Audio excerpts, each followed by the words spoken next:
We're live. We know you're out there. We're coming to get you. Didn't even. Your eyes didn't even go on the camera. It's just like your mouth to the camera. We know you're out there, Neil. We're coming to save you. You're the one.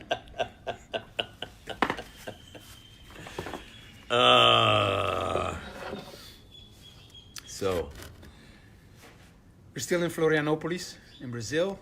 Did our morning ritual. It's now 7:43 here. We wake up. Michael wakes up 4:55. I wake up 5:55. We do our morning ritual. Come back.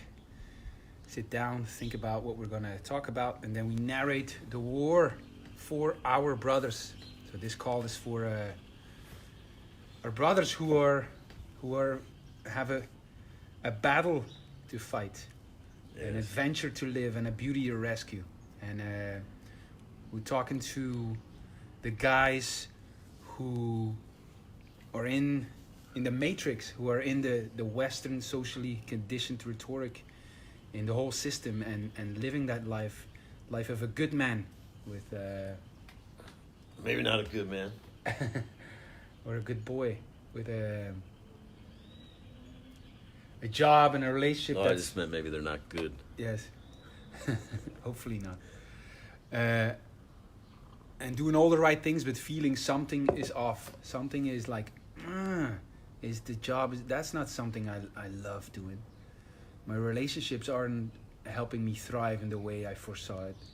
I am not living my dreams, and something is off. Yeah, I want to add in here to the context that it's not like we're outside of the matrix and they're stuck in the matrix, but there's a matrix of ways that we've been conditioned to compromise what's most dear to us.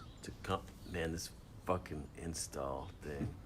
How am I going to remember to make sure this doesn't come up during?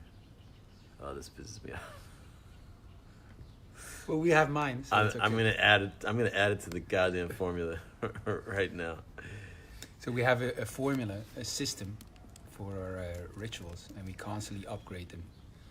And now just Michael's phone did strange, and it was the second time, so he's taking a note anyway to upgrade that.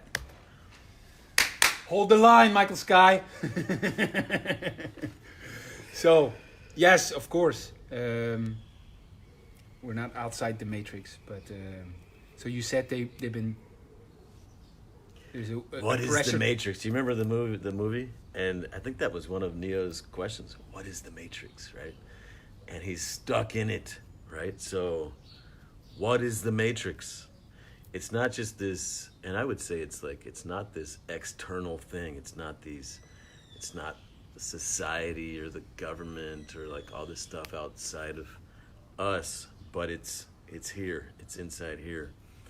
And there's ways we've become conditioned to automatically, without even thinking about it, compromise what's most important to us without hardly even being aware of it.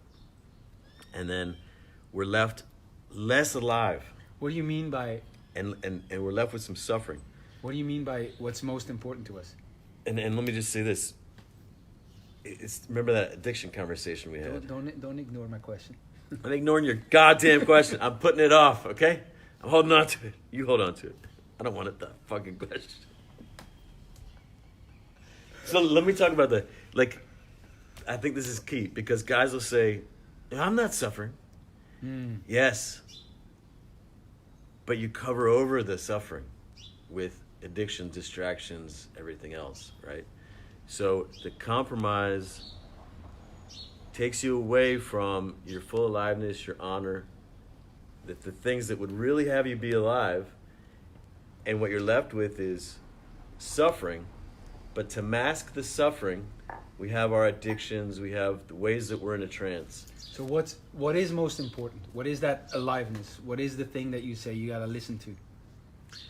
And that you would say, if you don't do it, you're compromising? Well, I think in a practical sense, and this may not make sense without people going through the work. It's honor. It's honor, because honor is this. I'll explain it this way. At any moment in time, you're on some kind of spectrum about how much, let's say, here's neutral, here's extreme honor on this side, and here's like extreme, let's say, guilt, shame on that side.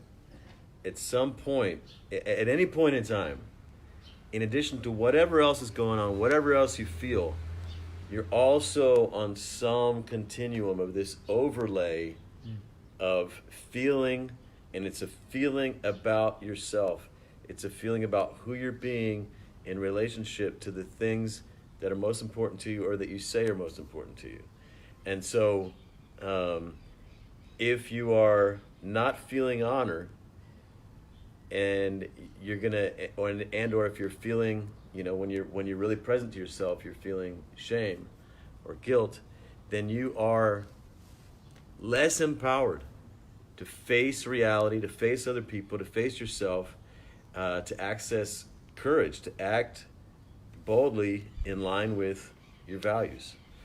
And so, you think of basic survival, it starts with what's out there. What's the threat? What's the threat to my people? What's the threat to my values? And in today's world, the threat, okay, there's coronavirus now, but there's not often like a real physical threat, right? There's not lions coming for us and things like this. But there's other things that can threaten our values. And so, and if we're not facing ourselves, facing other people, and facing reality, then it's going to be normal that the things that we care about just get cast by the wayside because we're not even paying attention. So honor is so important because it is that inner call to face and to stand for what's most important. And I know that's that's conceptual, but so why, if it's so important, if it's so great, why are we not looking at it? What is happening there? What is that compromise then? Are we looking elsewhere? Or are we conditioned not to look at it? Do we not see the value? Is it taken from us? You mean the fact that we don't pay attention to honor? Yes. If it's so great, if it's so fantastic, it's so important, why don't we keep looking at it? Well, first of all, a man who, or a child who, is really in tune with their honor, this is like the inner compass. This is the inner, let's say, affirmation that you're on the right path, is dangerous.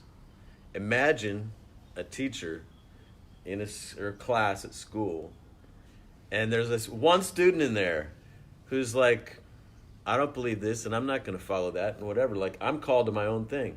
I'm like, or a child in the house. This is not easy for the authorities. This is not easy for society when someone is so internally guided that they're not going to conform, they're not going to obey. They're on their own path. And so the training that we receive, the vast majority of training we receive, is to don't follow your inner guidance. Follow what we say is right. Follow what we want you to do. So that's one way that we are not even trained to pay attention to that feeling. Now, I grew up Mormon, and very much so, we paid attention to this feeling inside, and we had an interpretation of it, like this is the Holy Spirit, this is, and you can be guided by this. Now, from my perspective, there's some other challenges with that, because even inside of the Mormon religion, there's things that you're not supposed to think, you're not supposed to look at, you're not supposed to question, and you can easily feel guilty if you do. So, to me, this twists this inner guidance, because you're no longer, because what is inner guidance? This is like, imagine you're, I don't know, a robot or anything. It's like the function of thinking, consciousness, is to guide you to what's best for you, right? To your goals, to your values. And if you have been given this programming that says you can't look over here, don't look at this aspect of reality, don't think about this, you're bad if you entertain these thoughts, then you're really limiting your just ability just to be aware. What is over there? Wouldn't it be important to know, like, what's behind me? If I'm just going through life and I'm only like looking at what others outside of me say that I'm supposed to look at. So to me, like, radical self-honesty is, and facing and awareness is fundamental. Where honor comes in is honor gives you let's say, the desire and the positive feedback to keep doing this, right? So if you don't have this feeling of honor in relationship to self-honesty, then you're going to be far less honest, and you're much easier to control. And not only that, you're going to have more self-doubt. You don't trust yourself to guide yourself because you're not even facing this whole realm of stuff. And so, are you gonna trust a leader who's like, let's ignore this half of reality and just don't look over there? He doesn't look over there. Are you gonna go with that guy? So we have less self-trust when we don't have a relationship to, like, radical self-honesty and awareness and being present.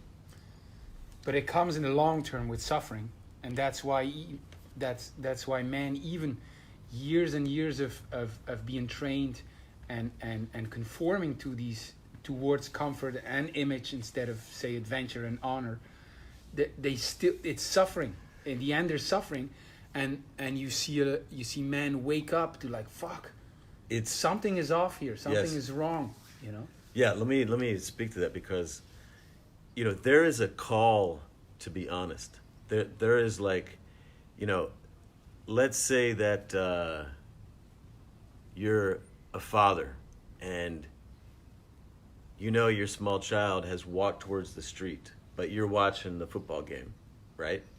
Like, there's going to be like, where's my child? Where's my child? Go look to where my child is. But you're ignoring that. It's going to get louder. It's going to get louder. It's going to get louder. And you don't do it, and you don't do it, and you don't do it. And not only you feel more fear, but you're feeling bad about yourself over time, less trust in yourself, because you're not simply, your guidance system is saying, ding, ding, ding, pay attention to this is important, and you're not looking at it. So this is the suffering comes in how you start feeling about yourself over time, that you are not answering the fundamental call to look at what's important, to look at reality. So that's the first piece, facing, the call to face. And a lot of times the call to face is fear, or is something like that. Now, the second call, after you face and see what's going on, my kid's, he's getting close to the busy street. Next is the call to stand, and it's like, go get my kid. This is the call to stand. So, we do this practice when we go out to the beach in the morning of taking a stand, and the first thing that we do is we face everything that's there that we might not be facing, that might otherwise, if we don't face it, lead us to compromise what's most important to us. And then we stand, and it's not just a thing that we say, it's something that we do. So, but this is all to cultivate honor, right? Which is then going to have us be more present throughout the day, facing more courageously each other, ourselves, our mission, and reality. So if we're talking to the guy who has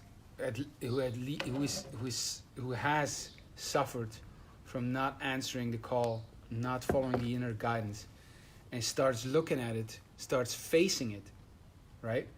He waking up in a certain way. He's facing it, and he's ready to take a stand. He may even have taken a stand.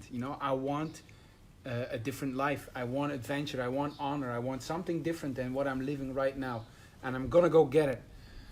What is that guy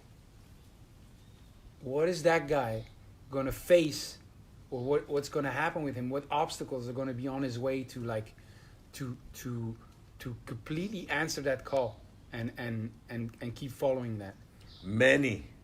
It is a great adventure.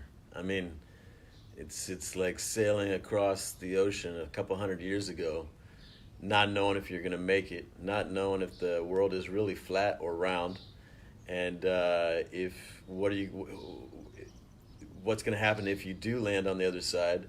Are you going to be destroyed by the natives? And like this is a grand adventure, and it's a real challenge to reclaim your full inner authority, to where you really have full trust in yourself, confidence in yourself.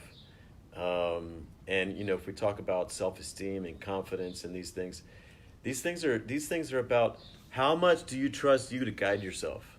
This is a fundamental issue. Like, this is fundamental to life, to thriving. Is that the end result, that you trust yourself to guide yourself? Well, anything that you want to do, the more trust and capability you have to guide yourself, the better off you're going to be, right? If you're going to head into the Amazon jungle and, you've... Go ahead. So I would like to know the obstacles, but I would like to know what we're heading. What's the other side of the jungle? What's the other side of the ocean, say? What's that making it look like? Well, one way of saying making it is becoming the man that you're called to be. Like there is, you could say, within you these calls to step up and be the man that I'm being called to be. And even fear is a calling. Fear is saying, face this, stand, defend what's most important to me. And so one is be the man that you sense you could be if you answered the calls that you're not answering, right? That's one version of making it. But all right. So that's the other side of the ocean. Well, that's one. Let me just speak to that some more. I would say that what there is for a guy who has not really been powerfully answering the call, he likely has no deep relationship to honor, because if he did, he couldn't let himself veer that far away from it. It is such a pleasurable, powerful thing that to just, how can you let yourself go away from it? So I think most guys who could let it go so far away from it, never really knew it that strongly in the first place. Many of them. So one challenge is to reclaim your sacred honor and your relationship to it, and to hold it sacred in your life again. Cherish it, protect it, defend it. That's one great feat that there is for you to take on. Another one is, well, if he hasn't been close to it, yes, he won't understand what you just said. He says, what do you mean? If he has no relationship with that honor and the guidance, he's gonna. Well, that's why we're here. What are you talking about? That's why we're here. I thought we were talking to the Neos who already saw the light and say, "Fuck this." Well, let's go back to the Neo in the Matrix. He doesn't know what's out there. He doesn't know what the Matrix is. He doesn't know who Morpheus is. But he does get a sense something is off. Something is off, right? Everyone can tell something's off, right? But they don't. It's not like they know what it's going to be like outside of the Matrix, right? It's not like they know what's possible for them. It's not like he knows that he can have this great power. He knows none of that. He just knows something's off. That's enough, man. That's enough, right? So, but other great feats on this Ronin journey would be to reclaim a sacred role of honor for your people. Every man naturally feels called to be a hero for his people, to have a role for his people where he feels honor. And this is so natural. You can just point to, someone falls down in the street and you want to go help them. Men want to be a hero for their people. This is so natural. So, but many men don't even feel like, well, who are my people? And he doesn't have any special heroic role for them. and they don't have any way of honoring him in that role, and it's a huge missing. It's a huge missing, and if he can create this or reclaim this or accept this, take this on, carry this burden for his people, it's a huge source of honor. It's a huge way to just have a lot of honor flowing into your life. It's very much what happens, for example, an easy way to do this is become a father, you know. Every day you're going to wake up and there's my kid and I need to go out and face the world and provide for him and protect him. That's a very natural way, but that's a simple way of like, that kid, he's your people, you know, right. Go be your father. But it's you could expand, right? You could say, let's say you're not married to the mother and she's somehow over there, baby mama, whatever, you're judging her, she's judging you. You could take on, she's my people too. Who I am for my son is the one who's also going to care for his mother, even in the face of whatever shit she brings. And a great question here is, you know, who am I for my people? Who am I choosing to be for my people in the face of anything? Is a question that evokes honor, that evokes the call to honor.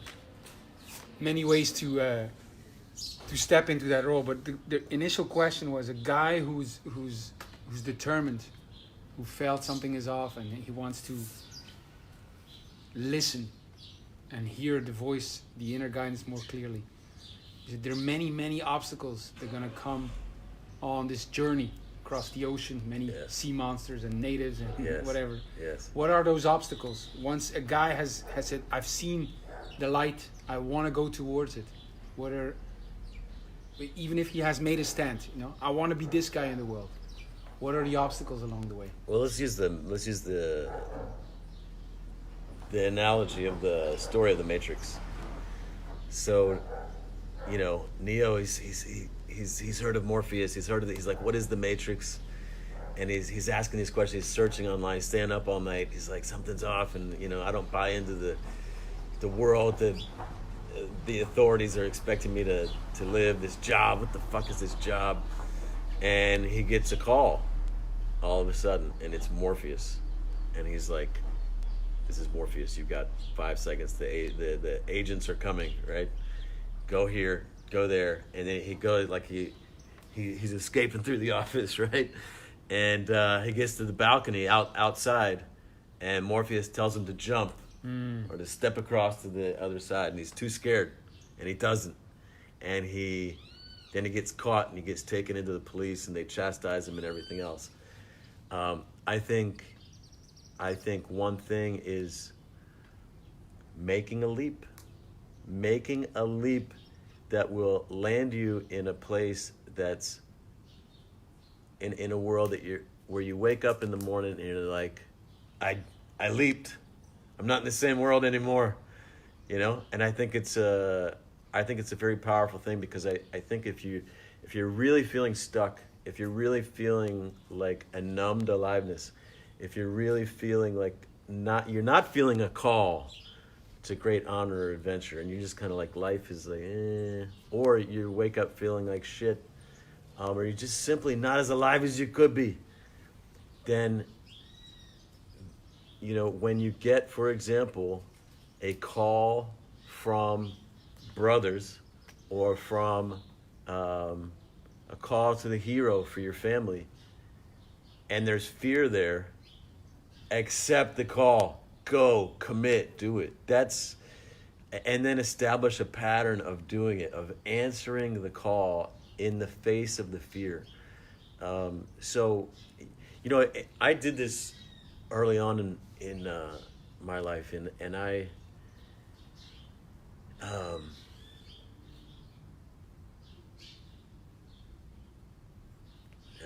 just thinking of an analogy I can use for my life, but. Well, I was going to ask you, what were the leaps you took?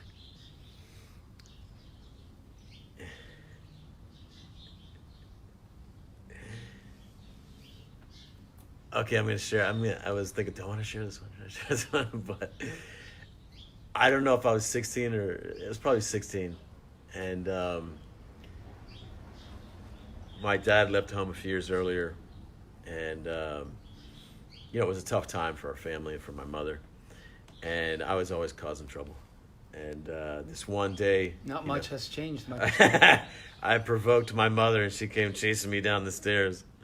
And I ran into the rec room and closed the door and locked it she's mad, And my mom was, she's a force to be reckoned with. Let's say that. And so I'm like, whew, I got it locked in time, And I take it I'm 10 feet back from the door. All of a sudden, whoosh, she goes barreling through the door. The door slams open. I'm like, holy shit. Because I'm not going to fight my mother, But she's coming for me, And there's a door to the outside, and I sprint for this door. And it's like, I'm trying to unlock it, it's stuck, and I'm like, the fear is building. I just barely make it out in time. And I run, I get a little bit out, and I'm clear she can't catch me now, And she's angry, and I got all this adrenaline built up and this fear. And in this moment, and she's yelling at me, you get back here. And in this moment in time, what I did was I just framed her inside of these two middle fingers, and I shouted, fuck you. And I kept shouting until she quieted down. Now, Mom, if you're watching this, I would never do that to you these days. And we all met in Ecuador last year. Yes, I cherish and love my mom and respect my mom. However, and she still doesn't understand my rebellion in these times, but for me, I was fighting for my own autonomy. I was fighting for, I was living in a house without a father, and with my mother, who was raging against the patriarchy of the church, raging against her own father, raging against the father of her children, and she was on her own rebellion. But she was very much I heard many things negative about men and everything, and I'm becoming a man, and I'm trying to, for me, this was if I don't fight this, I could end up a broken man. I might not become a man, So for me, it's and then eventually, I got lots of great stories, but. We don't have time to tell them on the call. But sometimes the call doesn't look pretty. Or sometimes answering the call doesn't look pretty.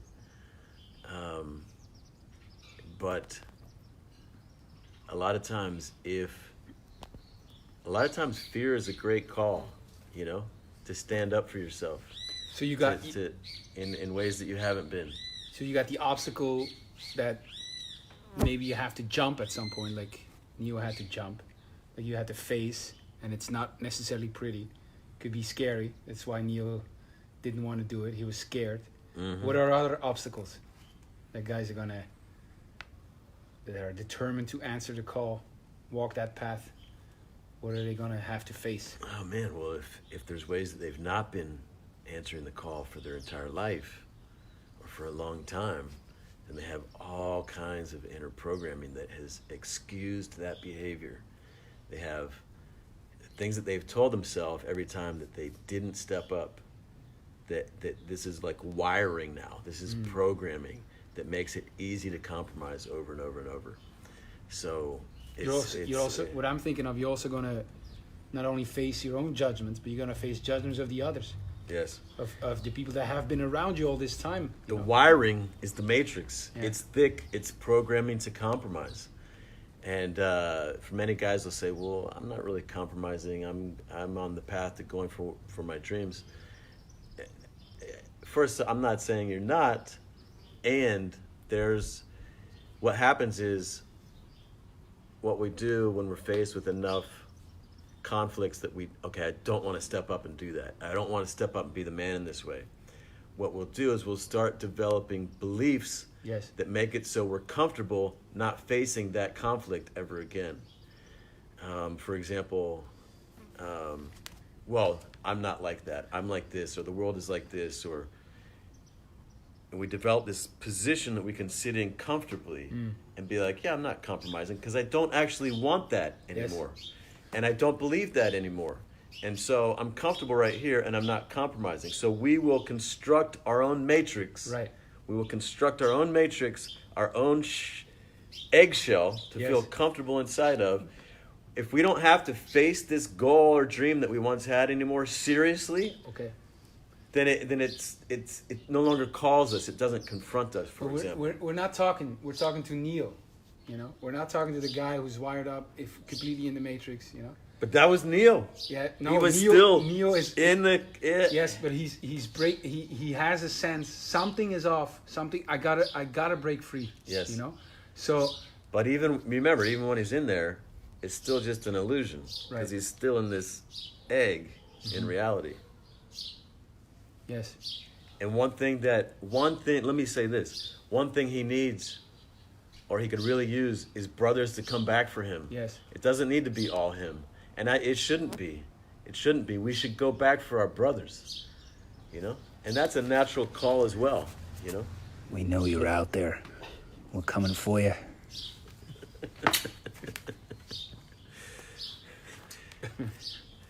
It's a good thing that smell doesn't translate through the...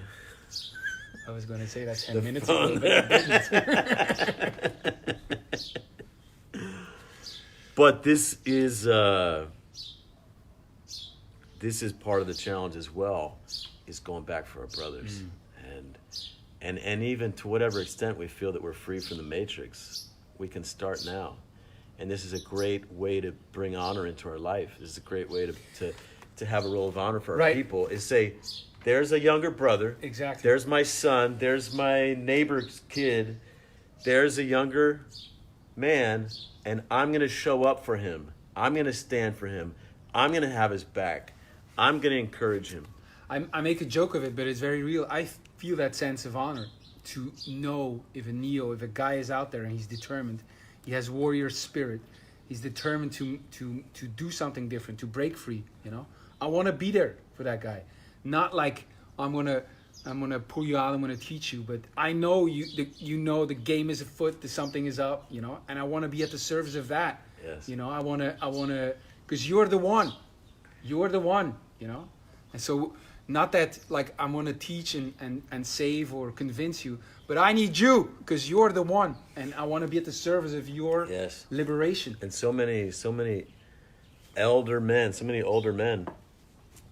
have a deep need to be of service in this way and to mentor, to share their wisdom, and there's such a call there. There's such a strong call, and for older men who don't have that, they don't have a way to mentor to help bring up other younger men. It's a big missing, and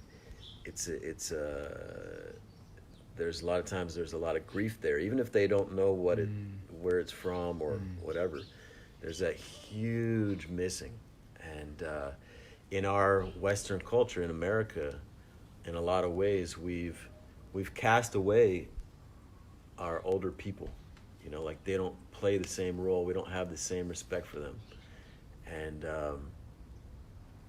younger people often don't treat older people any differently than they treat their friends. There is no respect for your elders, and in fact there's kind of like well, I'm not going to respect anyone unless they respect me first, and we treat everyone as equals. And it's there is a stand there that we make in doing that. Like we don't want to follow older people who are not themselves living a courageous life, who are not themselves answering the call. We don't want to just be shamed into respecting them for no reason, and that's a good thing actually. So there's both and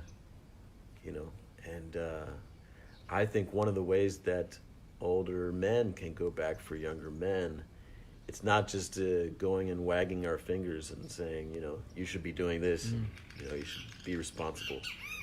No, first live in such a way that a younger man is gonna look at you and say, I wanna live the kind of life he's living. I want to be the kind of man he is. And second, make the call, and that is giving a call to younger men just by being that kind of a man.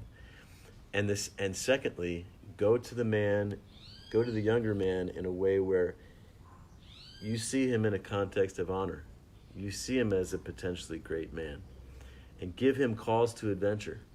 Give him calls to honor, and encourage that. Who are you advising instead of just, we gotta do it. So, if you're watching, we know you're out there. If you have heard the call for adventure, for greatness, to be extraordinary, then you're the one, and we need you. And answer the call, and we'll give you an escape plan. Because we need you. Yes. You're the one, and we need you. And I want to be at your service. I want to help you get out of it, break free, because I need you as a warrior next to me, fighting this. Yeah, So, there's a lot of people who think, like, people use the metaphor of the red pill from the Matrix. And a lot of times we think, oh, because I watched a video or I got some knowledge or something, I've taken the red pill, now I can see what's going on around me.